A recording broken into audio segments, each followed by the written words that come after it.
Om Namah Shivaya, Shivaya Namaha.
The Nandikeshwara, made by Sri Ramalingastapati in Swami Malai, is one piece. It's a solid cast. So is the Balipeetam, and so is Kurukulla Devi that is mentioned. She is modeled after a stanza in the Bhavana Upanishad.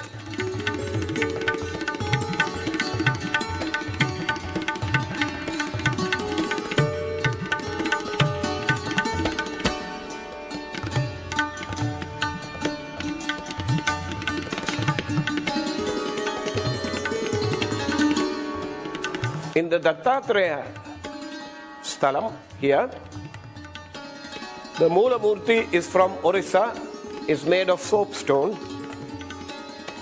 Abhishekam cannot be performed to it.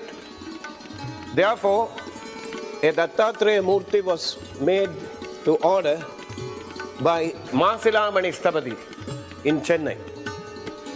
And the Murti that is in front was given to me by my Guru, Sri Amritanandanada Saraswati.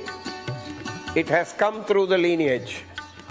And that Murti probably is over 300 years old. And you see my Guru's picture there.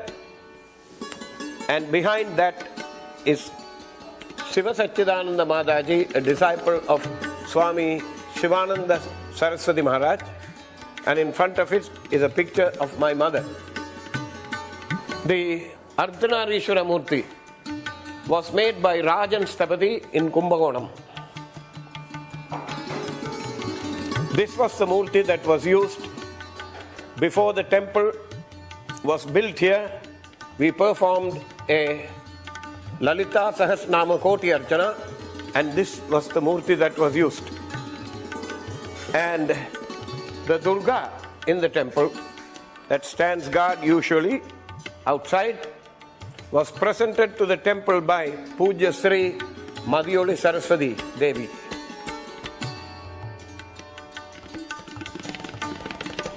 The Utsava Murti of the Devi, Sri Rajarajeswari, was made by Muttaya Stapati and his students. And there are a collection of shiva lingams here that have appeared at the temple from time to time.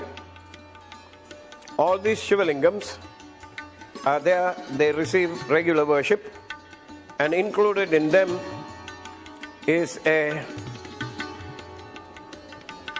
Spatika lingam blessed by late Bhagavan Sri Satya Sai Baba, and there is a Rasalingam made of mercury, gold stone lingam, Ratnadi lingam, and all the other lingams are Bana lingams that have come from the river Narmada.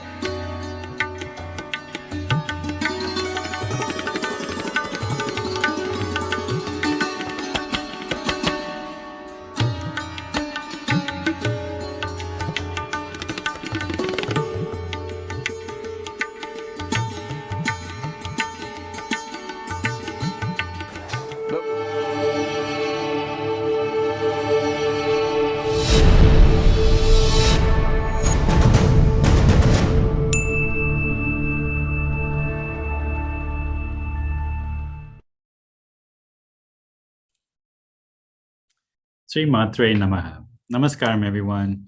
Welcome back to our Sacred Rites and Rituals of Sanatana Dharma Learning Series, which is a joint presentation by the Sri Vidya Temple Society, Rochester, New York, USA, and Ashtanga Yoga Mandir, Sri Lanka. These lectures are conducted by Sri Chaitanya, affectionately known as Ayya. Ayya is the founder and Pidabadi of Sri Vidya Temple. For more than 40 years, Ayya and Amma Srimati Jnanamba have opened their hearts and their home and the temple to all devotees who wish to share in the worship of Divine Mother and take up the sacred path of Devi Upasana. Both Ayya and Amma have dedicated their lives to the noble mission of preserving and spreading the knowledge of Devi worship and the rich tradition of Saiva Bhakti. Through this learning series, Ayya continues to share his wealth of knowledge as he continues his dream of making learning accessible to all individuals. A few housekeeping reminders before we begin today's session. Please use the question form to share any questions you might have pertaining to the content discussed.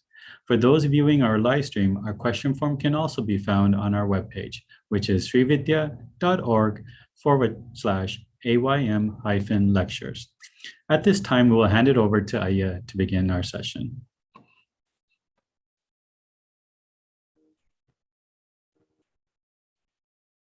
Om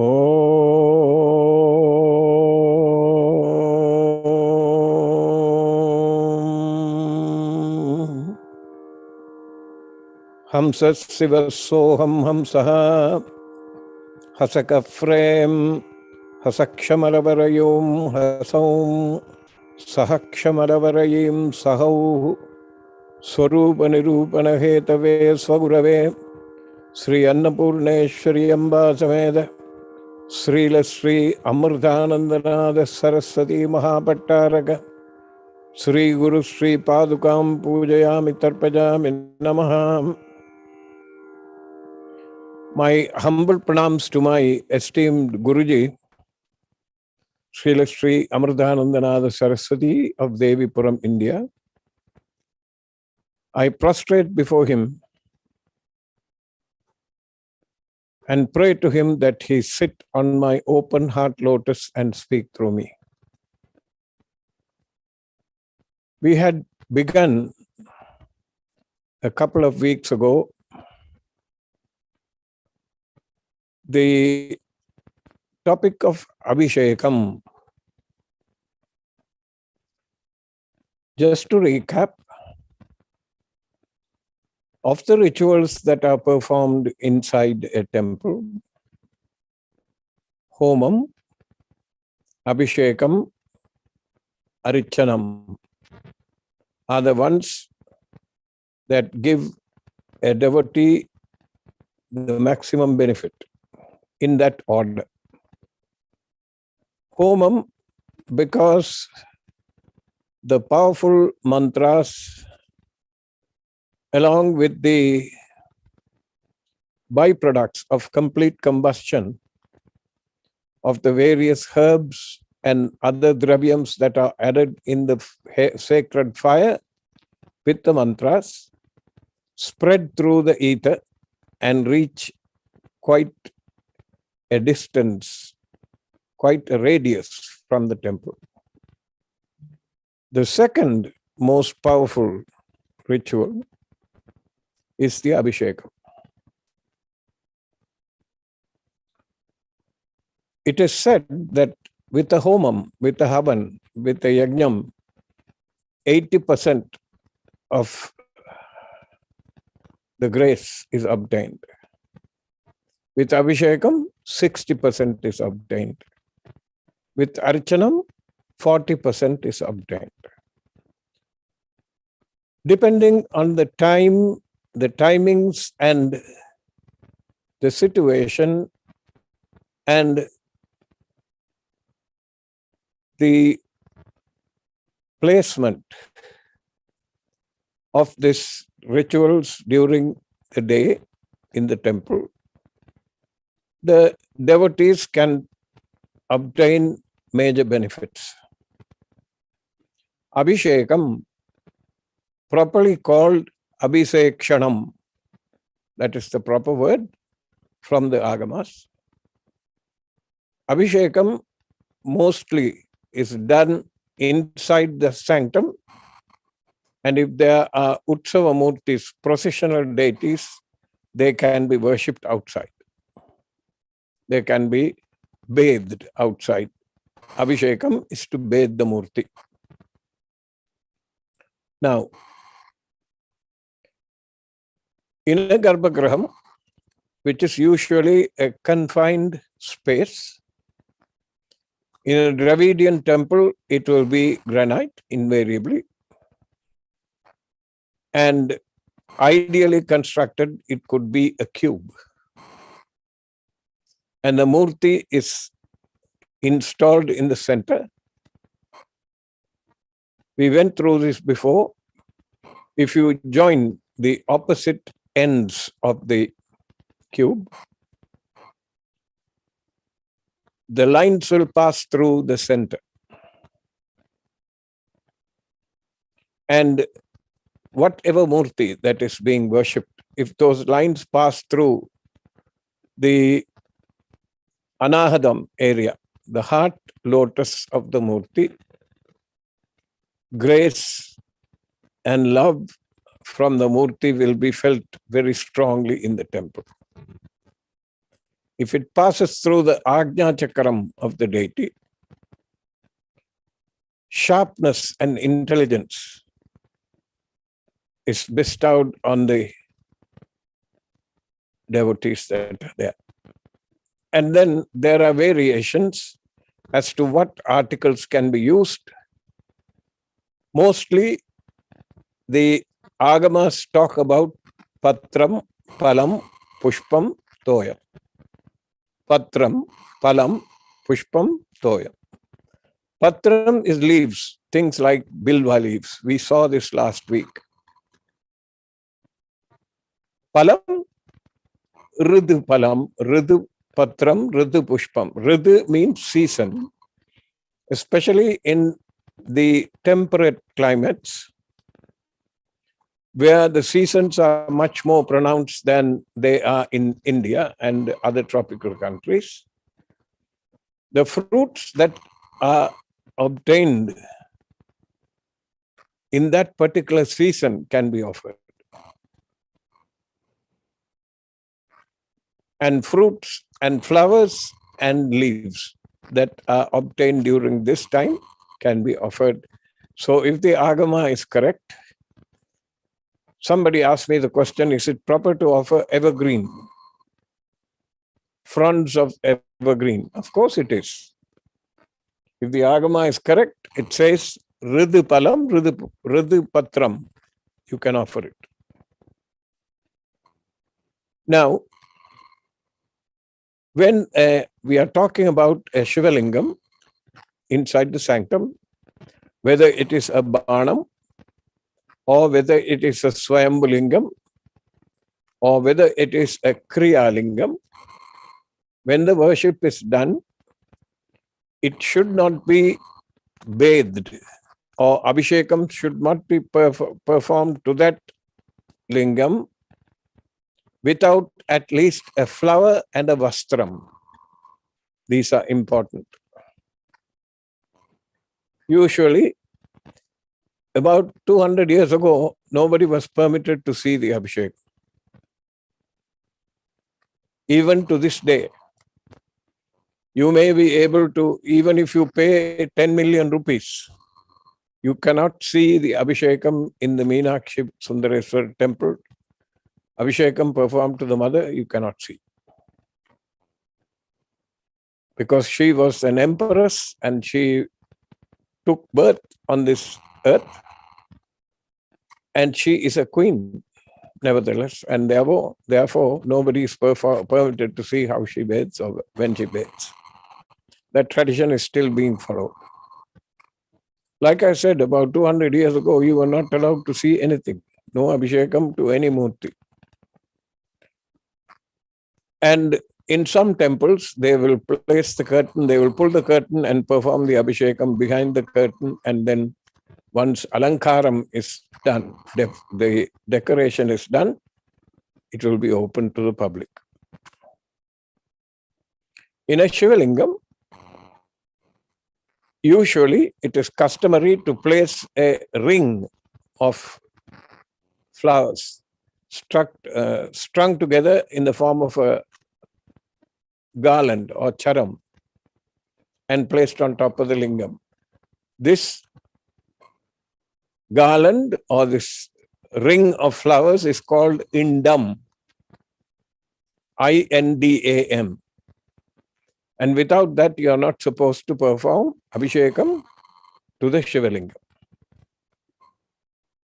Now, in the confined space of a cuboid form with only one opening, which is the entrance, when the mantras are chanted and Abhishekam is performed with cold water or warm water,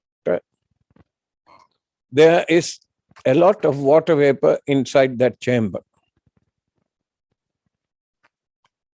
And depending on the rules of physics, if the lingam is a Kriya lingam and it is made of granite, the rules for surface tension is said to operate, and the electromagnetic rays emanating from the yantra beneath the Shiva lingam will permeate the atmosphere in that cuboid space. And people who are watching it from outside, these electromagnetic currents are transmitted to them through the water vapor that is eternally present in that. And if the Abhishekam is performed with water from a kalasam, which has been magnetized by the chanting of suktams and performance of a homam connected to the kalasam, and the kalasam worshipped as a kshanika lingam, if that water is added, if that water is used, the transmission by experience is found to increase. Scientific experiment of this nature was conducted by a college, Parashakti College. If we can go to the slides, Parashakti College, they found out that the conductance, the conductivity of the atmosphere around the Shivalingam in the sanctum was increased when the chanting of particular suktams and waters. Research conducted by the Kutralam Parashakti College has identified that by offering Abhishekam with yogurt, milk, cardamom water, etc., has the ability to conduct electric current. As we offer Abhishekam, they found an increase in the electrons in the atmosphere in the Garbhagriha.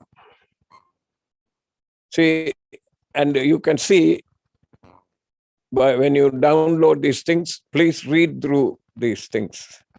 So water forms an important part of the Abhishekam as evidenced by the 4 that are mentioned in the Shastras. Patram, Palam, Pushpam, Toyam. Toyam is water. And this water has to be prepared.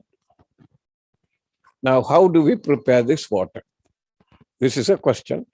There are different temples and different Guru Paramparas that perform this Abhishekam according to what has been taught to them by their ancestors and by their lineage. But they all agree that the water should be pure. If it is from a spring, a natural spring, where you can collect the water and bring it in, that would be the best.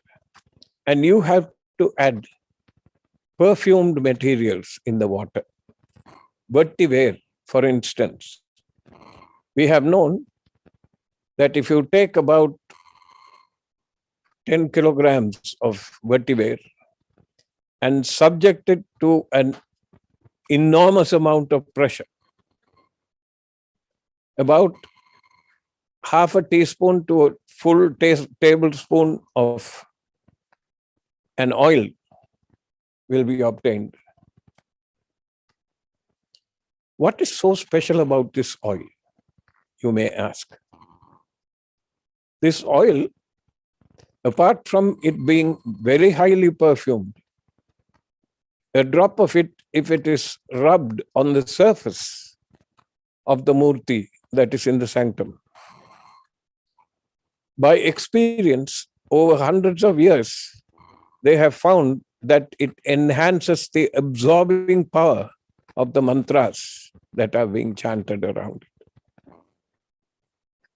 So this oil, it's an oily substance.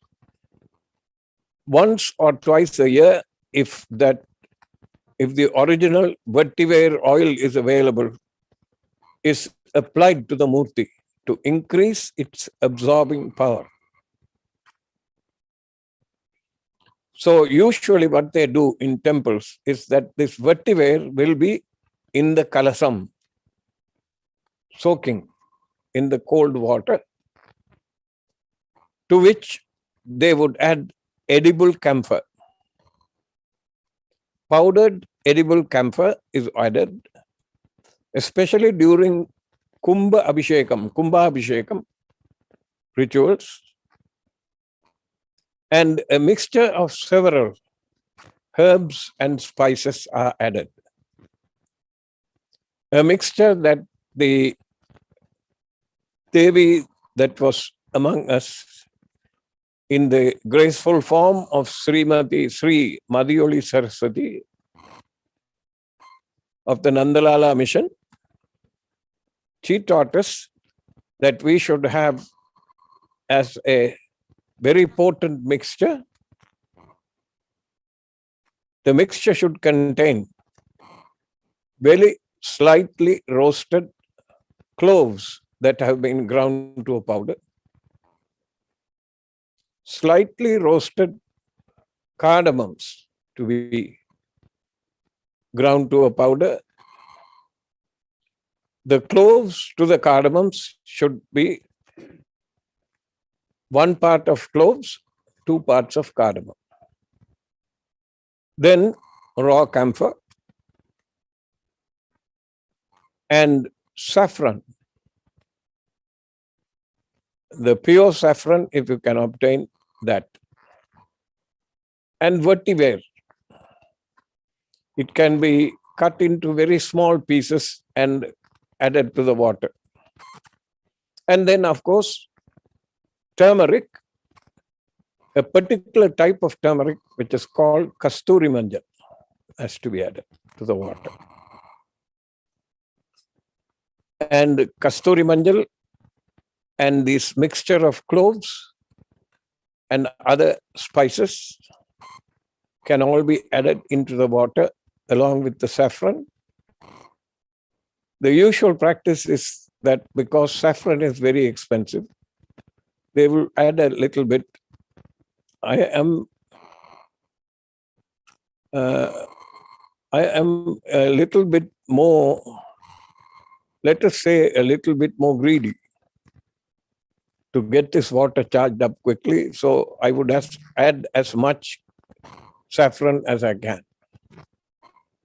And a little note, the best saffron comes from Iran. The Iranian saffron is about the best, that is by experience. The second one comes from Spain. Spanish saffron comes from there, and that is also good. Now, this water, once it has been added, now taking the religious part out of it is an electrolyte. And this electrolyte has a habit, has the characteristic of absorbing the vibrations that come when they are chanted on the kalasam, which has been properly strung with 5,000 odd junctions with cotton thread that has at least 3 strands. See, as you go on refining the vessel in which the water is going to be kept, and if you if you are able to provide an enhanced situation where the vibrations can be absorbed easily, you have seen in temples, sometimes the pot is wrapped with 3 or 4 rounds of this string. And if it is copper, if it is cotton, it is much more effective. If even a little bit of nylon or other artificial ingredients are added to the thread, then the efficiency drops. You have to pay attention to these things. The inside of the kalasam has to be properly washed and polished. If the inside is properly washed and polished, when the electrolyte is now poured into the kalasam, migration of ions of various metals, especially if the metal is of the noble metals, copper, silver, and gold, and platinum nowadays, it will start to migrate into the water. This effect is known as the oligodynamic effect. And with the proper enunciation of the mantras, suktams like Sri Rudram, Namakam, and Chamakam, Purusha Suktam, Narayana Suktam, Sri Suktam, any of the suktams that are in the way, Meda Suktam, Saraswati Suktam, Navagraha Suktam, Nakshatra Suktam, Go Suktam, so many of them are there. The more you chant, the more charged and magnetized the water will become. And this is to be treated as a Kshanika Lingam. Now we have to see what is a Kshanika Lingam. If you remember the series on Shiva Lingams of some time ago, in the classification of Shiva Lingams, there are many types. And the Shiva Lingams that you see in temples, if we can go to the slides and show them a Kriya Lingam, where Abhishekam is being done. The Shiva Lingam, if it has come from the river Narmada, it does not need prana pratishtha. That means you don't have to install life in it. It's already alive. Because the Rishi who performed, or the Devata, or the Asura, or a human being that has done puja to it and consigned it to the waters of the river Narmada, has already installed life in it. If the lingam is swayambhuvam, if it is naturally occurring from the ground, if it has pushed itself up, then we will see that these lingams do not need separate prana pratishtha. But if it is a kriya lingam, now the lingam that you see here, it's a Shanmuga lingam.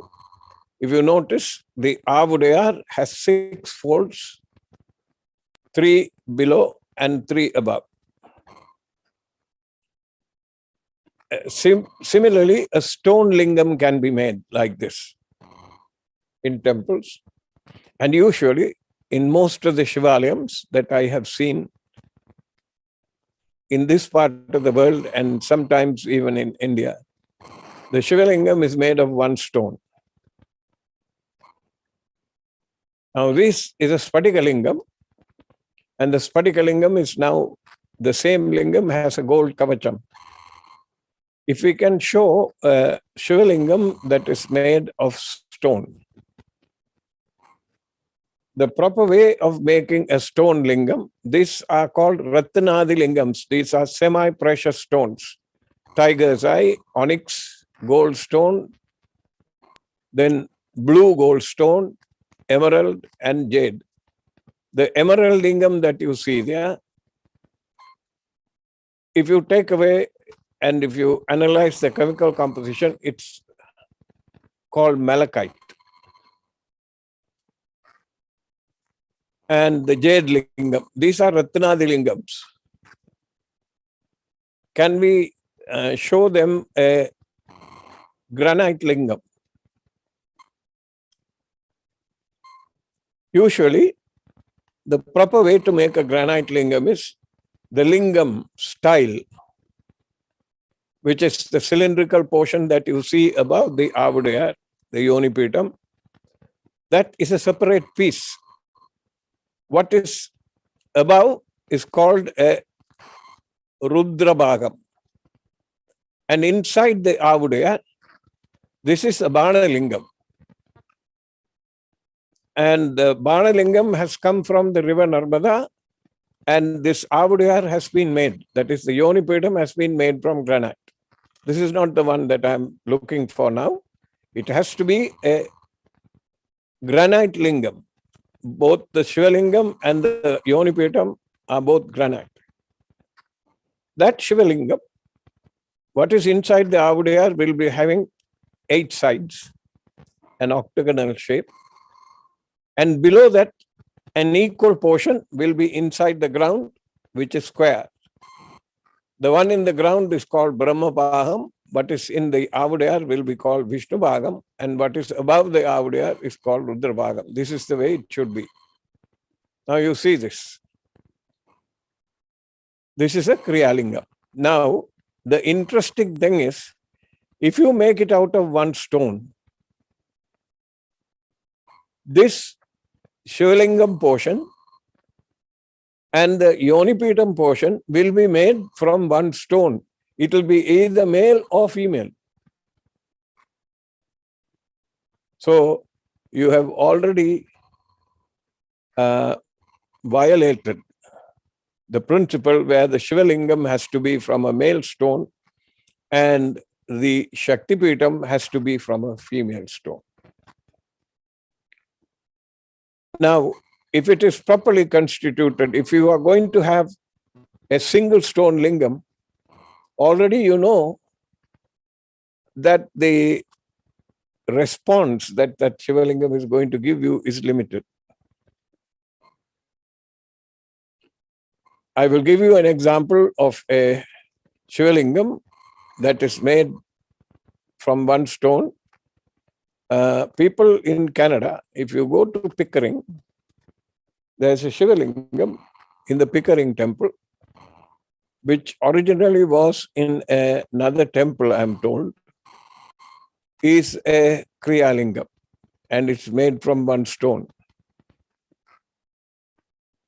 So what I'm trying to say is, you have to take extra care even before the Abhishekam is done, that all the things that you need for the worship are properly taken care of, depending on which agama you are following. All of those things have to be carefully done.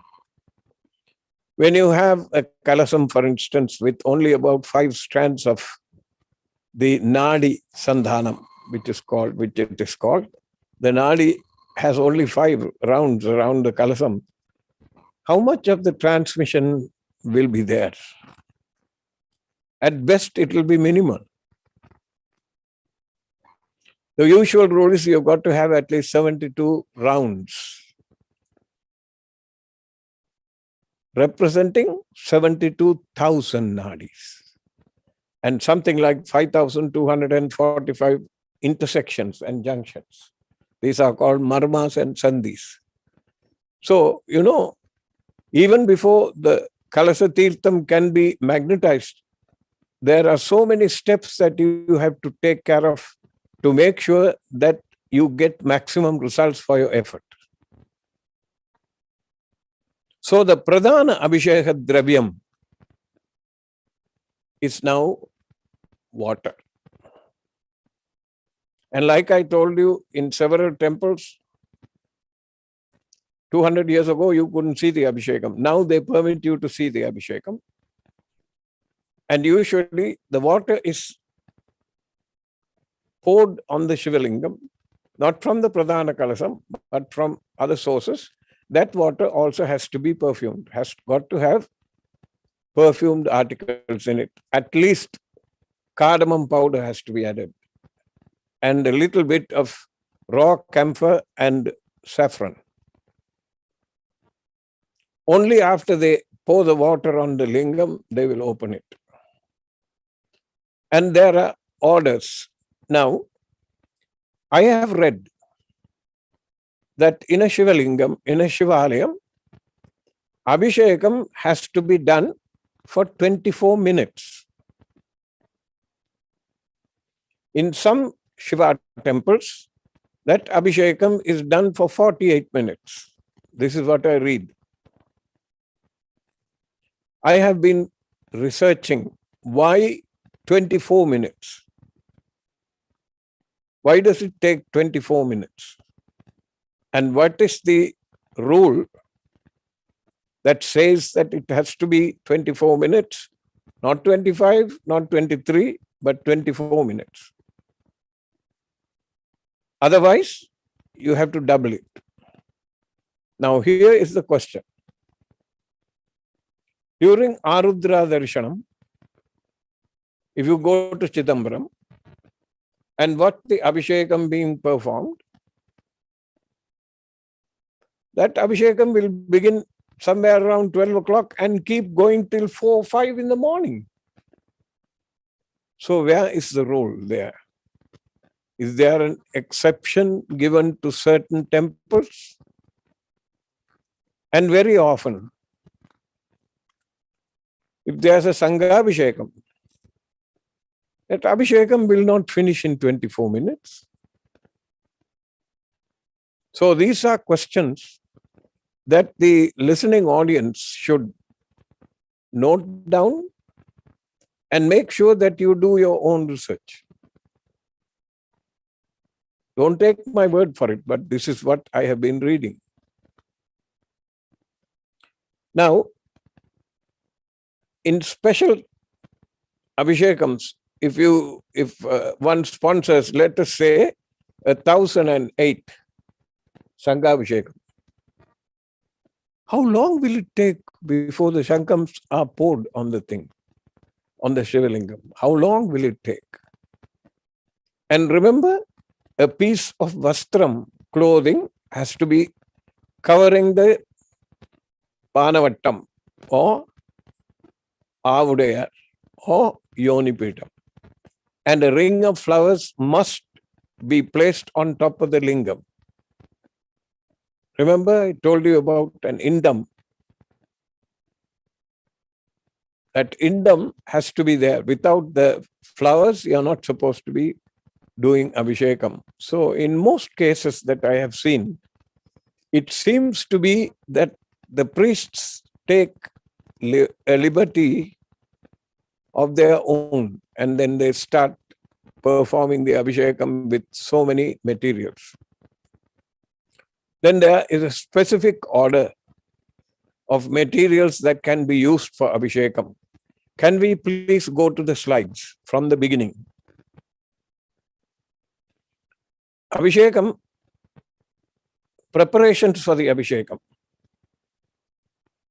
Before you can pour water and other things, some agamas are very specific that Panchagavya Abhishekam has to be performed. Panchagavyam. These are all materials that are made from products from a cow. Pancha, 5. Cow's milk, cow's dung, cow's urine, cow's yogurt, and ghee. Now, you know, from earlier classes, from an earlier expose that we were part of, how to make vibhuti. How that vibhuti is to be produced using a cow that has been, in this part of the world, we will say organic cow. That means no artificial ingredients have been fed to it. No commercial feed unless you are absolutely sure of the ingredients. You have to watch the cow after it has had its calf for so many days. There are provisions for that. And you wait early in the morning on a so-called auspicious day. You wait for the calf to have had its fill feeding. Then you watch the cow. And as the dung comes out, that is taken and made into small balls and offered as ahuti into a Rudra Homam.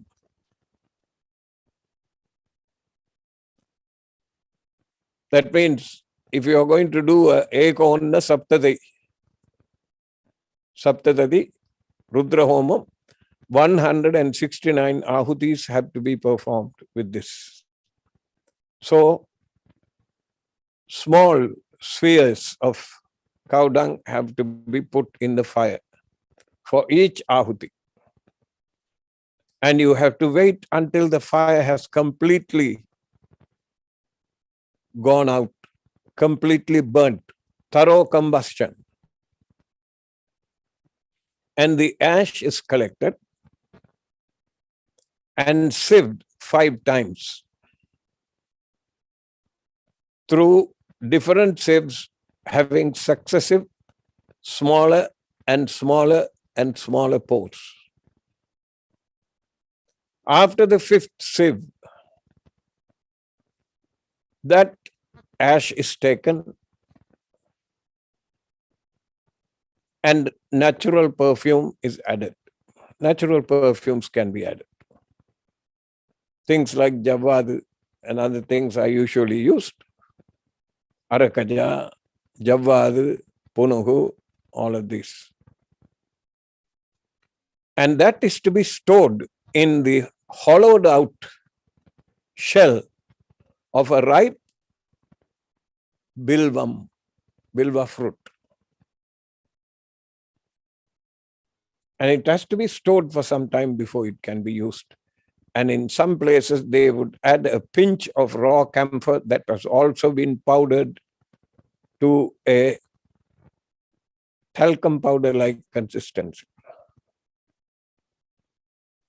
And that vibhuti is to be treated properly, and it has to be used. When you apply the vibhuti, no vibhuti should fall on the ground. Now, such care you have to make in the Panchagavyam combination that we are just about to discuss. The Panchagavyam, the cow dung that is taken, you have to apply the same rules as though you are making vibhuti. That's what I intend to say. So, with care, you have to take it. You cannot abuse the cow and take the milk from it.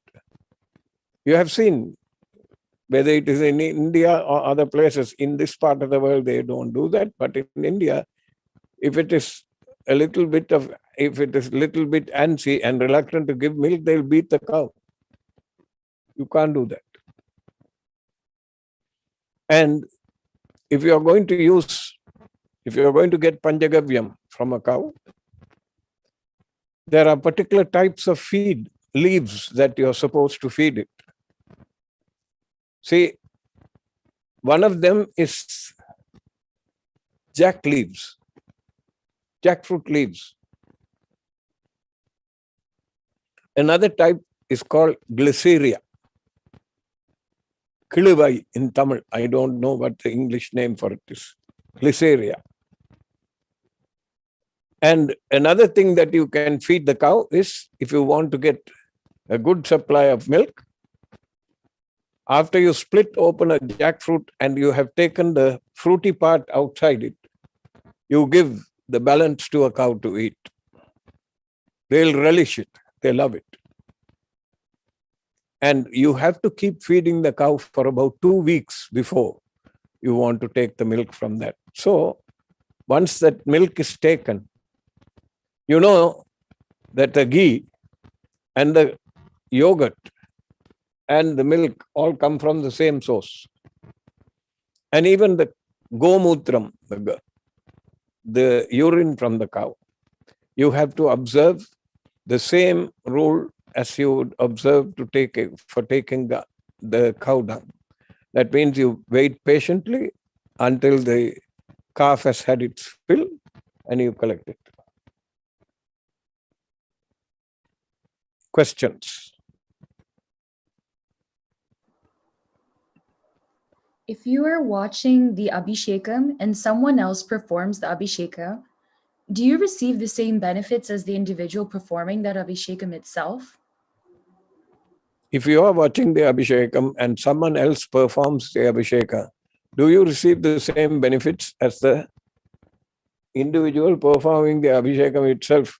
Usually, in the standard Shiva temples or any other temple, Dravidian temples in South India, nobody is allowed into the sanctum. So, naturally, the person who is standing there right next to the Shivalingam and performing the Abhishekam is going to get the maximum benefit. If you are watching it from 20 yards away, which is what happens in most temples, you are far away from the sanctum, you will receive blessings, but it won't be the same. The priest who is performing the Abhishekam will get the maximum benefit. You are as though you are there by proxy. And whether you have sponsored the Abhishekam or not, all the people who are standing with you in the same area will receive the same amount of blessings. So you see, in the classification of Nayanas, remember I used to always say, Muppodum Tirumeni Tinduvar. That means at least 3 times a day, somebody who would touch a Shivalingam. And what is implied is that the Shivalingam has to be bathed. Tinduvar means the one who touches a Shivalingam 3 times a day. Why would you go and touch a Shivalingam unless you are going to worship it? So, Muppodum Tirumeni Tinduvar. Those people, they get more benefit. They get maximum benefit because they are in close proximity to the Shivalingam.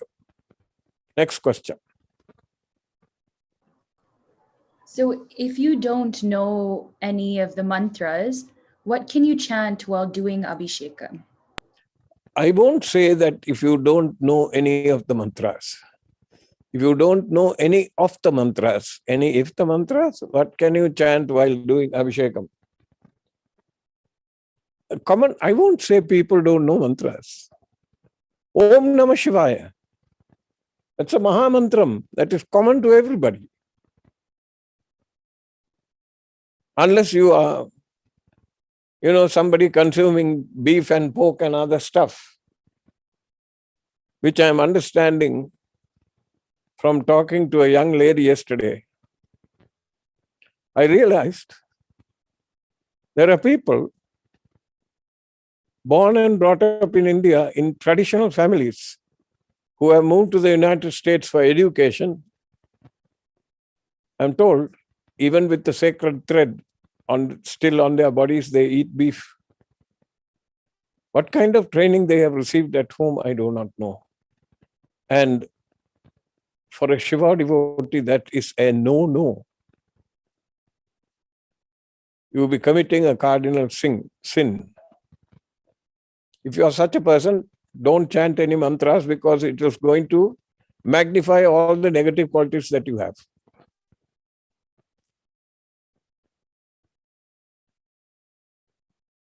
Don't do that. But otherwise, Om Namah Shivaya. If you don't know any mantras, at least as a Tamil Hindu, you're supposed to know, a Shaivite, you're supposed to know Shiva Puranam. That was the way it was when we were growing up. Any child, you tell the child, Thambi, can you chant the Shiva Puranam? They'll chant it. Because that's the type of training that was given in the house by the parents, nobody else, or the grandparents. Nowadays, we don't know. So, Om Namah Shivaya, enough. You don't need to chant it out loud, saying, Why would you want to do Abhishekam if you are not interested in these things? Nobody is forcing you. Sometimes if you have behavior like I told you before, if you are going around eating all the rotten stuff and all that, it may give you the opposite effect. Because it's a device. The yantra beneath the Shivalingam is a device. It's a yantram, it's a machine. It will do its job.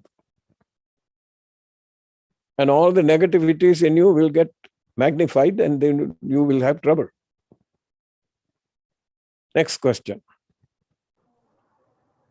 Should the indam be made of particular flowers? Should the indam be made of particular flowers? Ritu palam, ritu pushpam. That's the rule. Whichever the season gives you. Now, there is a rejoinder that says you should not use pandanus flowers for Shiva. Talampu. You cannot use that. Screw pine. Pandanus. Thing that grows in marshy areas. Pandanus. Pandanus. Pandanus. You cannot use those flowers. Just like you cannot use bilva to do archana to Ganapati. You're not allowed to do archana to Ganapati with bilvam. So you have to get to know these things. If you're not interested, at least these days, instead of using those infernal devices that we all carry around with us for other things, do Googles on this and find out. They will tell you what to use, what you cannot use.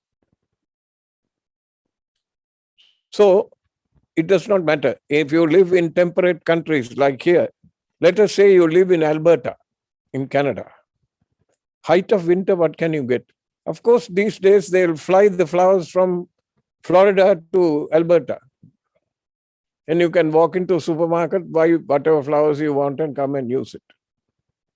Or, say you live in a place like Toronto. There are any number of florists, Indian florists.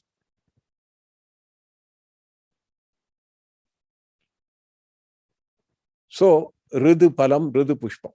Next question. So, indam can be made from anything. Okay. Should Abhishekam only be done with energized kalashams? And if you do the Abhishekam without energized water, does that reduce the energy of the Murti? It won't reduce the energy of the Murti, it won't enhance it, and you won't be able to receive it and absorb it. It'll be minimum. What is the use of doing Abhishekam with plain water that you draw from a tap? It won't be magnetized. The water that needs to go on a Shivalingam, for instance. I'm a Shaivite, so I'm going to talk only about Shivalingams. When you pour water on a Shivalingam, what is the use of taking the effort if you don't want to get maximum out of the yantra that is beneath the Shivalingam and the Shivalingam itself? What is the use? The only way you can get enhanced transmission, electromagnetic transmission from the Shivalingam, especially in temples where the distance between you and the sanctum is at least 20 yards.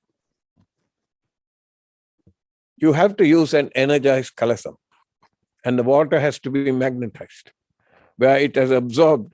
If you remember the story or the talks about the kalasam, how the energy is built up inside, how the ionization process and the oligodynamic effect inside the kalasam is working along with the mantras, then you will understand why. So I would say there's no point in doing Abhishekam without energizing the water. Next question. Does a Valampuri Shankar increase the energy of the water? If you energize the water in the Valampurushanka, yes. Om Abam Padaye Namaha Varunan. A few years ago, I wrote a series of articles in a newspaper called the Shandamarai, in Tamil, of course, about what the Valampurushanka is and how to install Surya Kalas into the Shankar, and how to install Varuna Kalas inside the Shankar, and how to install the minimum of 21 rivers inside the Shankar water. And we use the same mixture of water that we use for the Kalasams. Remember the Abhishekam mixture that I talked about in the beginning of today's talk? That mixture, water that is used there, plus lotus, plus pieces of Dharma grass. And if you are going to perform Abhishekam with the Valampurushanka, already it is a given that because of its rarity, if you have water in an ordinary left-handed Shankar and pour it over the lingam, the effect of using a Valampurushanka will increase the effect 1,000 times, 1,000-fold. And if you energize the water, take the trouble to energize the water in the Valampurushanka, it will be even more, isn't it? And it's equal to the Ganga that flows from Parameshwara's matted locks. Therefore, the answer is yes. But that water also has to be magnetized. Even though it's a Valampurushanka, the water has to be magnetized. You have to be able to chant before you place the thing. That is why in temples they perform pujas to the Shankar before it is used for Abhishekam. Next question. Is there a different effect when doing Abhishekam on a granite murti versus a Panchalokam or a brass murti? Definitely there is a different effect when you do Abhishekam on a granite murti, because the surface of the granite murti usually will enhance the qualities of surface tension. Whereas in a brass murti, the surface is very smooth. And the ability to form that pseudo envelope around the drops of water and all that are limited. If you see that globe that you see there, that is gray colored, that is water. They have just showed it in a different color. When the water, the drop has fallen down and it has hit the water now on that. So the crannies and the cavities in the area of the granite murti will enhance this quality. And if you do, let us say, you do Abhishekam with ghee, ajam, and then it is followed by Abhishekam with water. Ushnotaka snanam.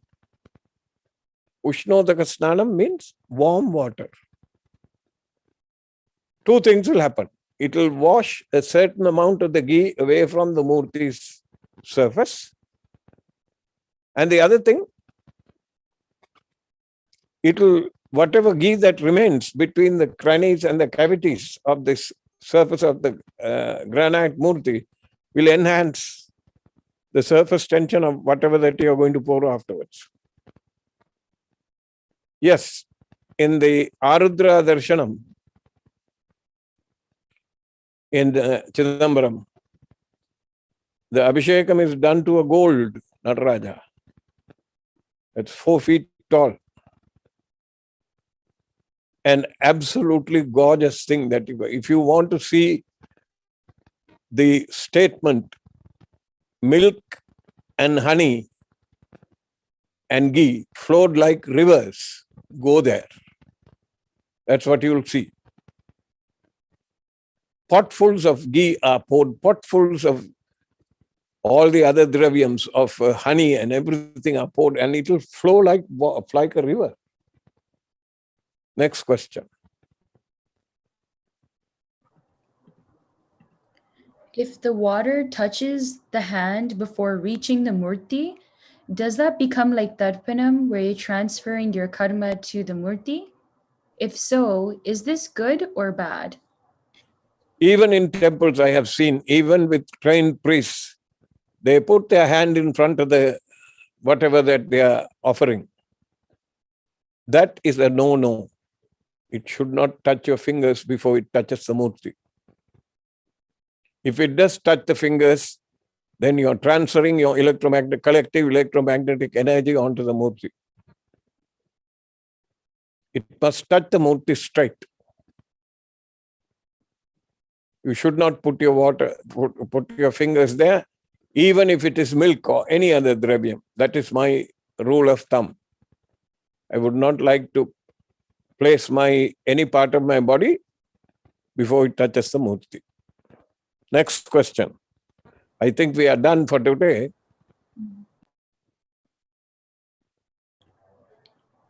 Okay. Thank you, Ayya. Did we want to take one last question, or should we keep it for next? We can answer one more question. Okay. When can we consume the leftover Abhishekam, and when should we not?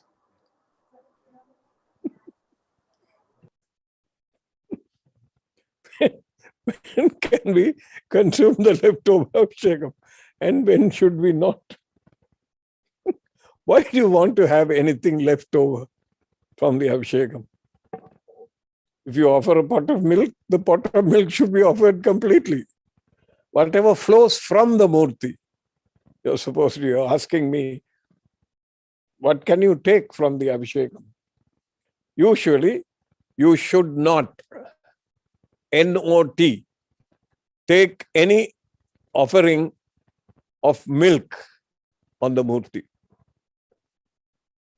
You should not consume that. Every temple I have been, you will see people take some of that and take it inside. You should not. Because on the surface, all the karmas of devotees, hundreds of devotees who have come before you and said, Swami, I did this. Swami, I need this. Swami, give me this. Swami, protect me from this. All that will be there. You take that inside you. You should not. Wait until the priest who is doing the Abhishekam, they will collect whatever that is possible, whatever that is required, and give you a little bit from there. What is required is the magnetized water that you take from the kalasam, from the kalasamrtam. That is the most precious. And in temples like Pazhani, the Panchamritam that is placed on the murti, that is most precious. Because the murti itself is made from herbs. Navapashana murti. So depending on where you are, you take that. Even the vibhuti that is given to you after Arudra Darshanam in Chidambaram, it has touched the body of Nataraja, the gold Nataraja, and out of this world, when you wear it, you know there's a difference. You feel lightheaded, you feel like floating. It's that powerful. Okay, we'll meet you next week. Thank you. Thank you, Ayya, for taking the time to share your wealth of knowledge about Abhishekam. We're very eager to hear more about these sacred teachings in the upcoming sessions. To access all content from prior sessions, please visit srividya.org/AYM-lectures.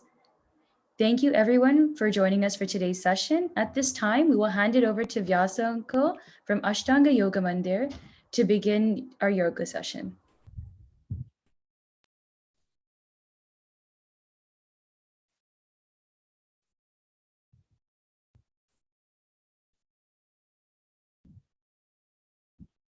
Greetings, and namaskaram to Ayya and also to all the members, well-wishers of the Sri Vidya Temple, members of the Ashtanga Yoga Mandir, and all those who are viewing through YouTube.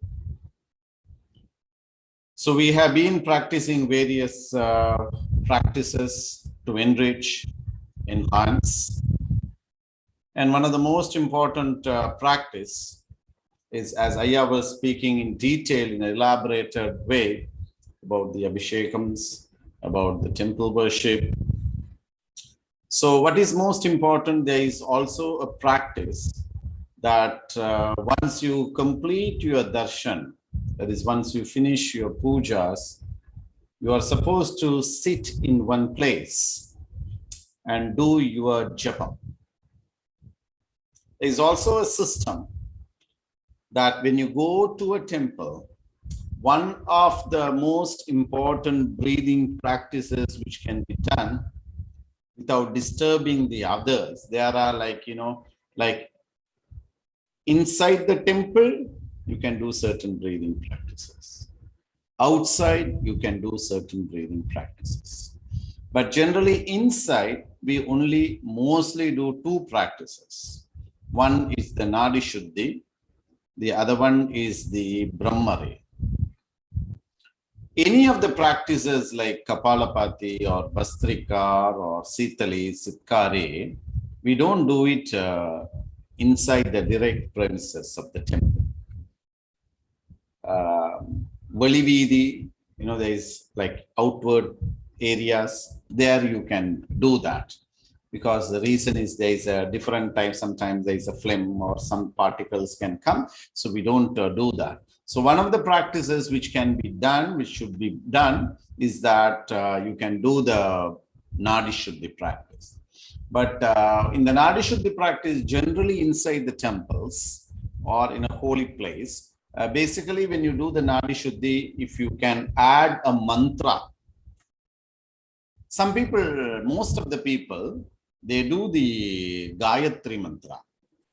So how do you do the technique of the practice is basically you inhale through the left, you exhale through the right, you inhale through the right and exhale through the left is the practice of Nadi Shuddhi.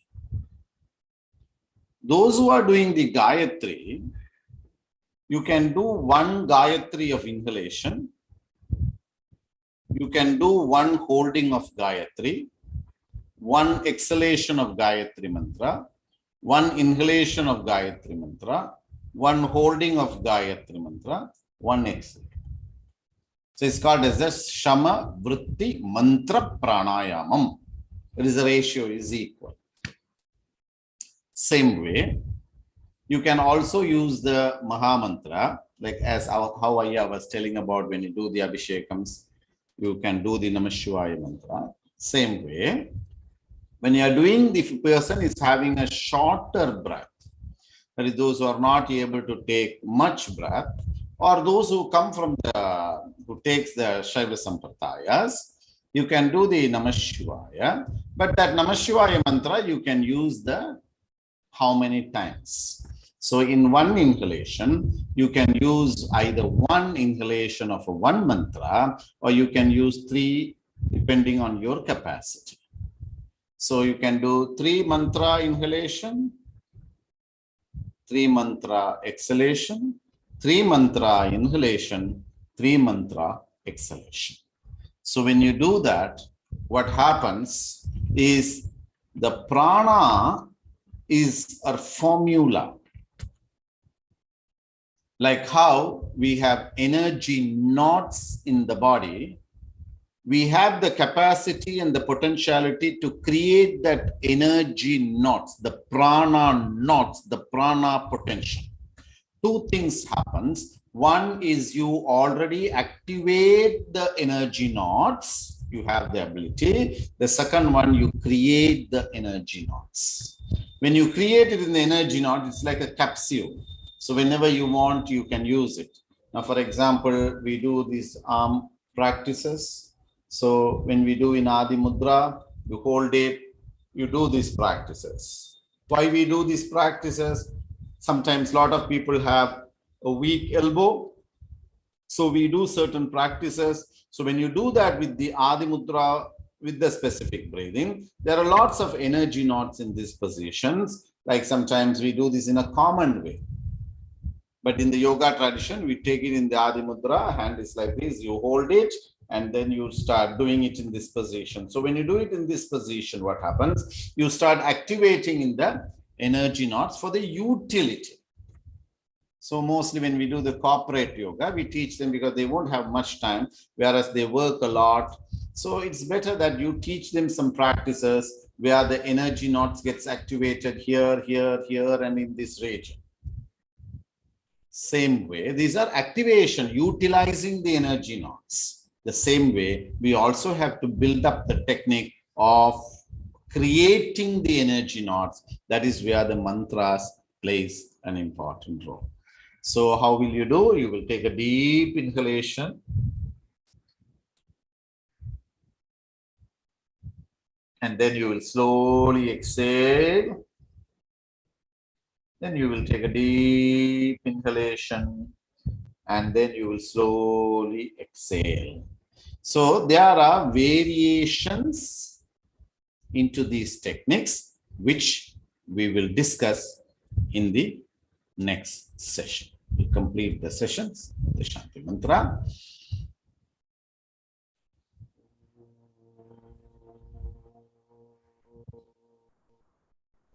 Shanti, Shanti, Shanti.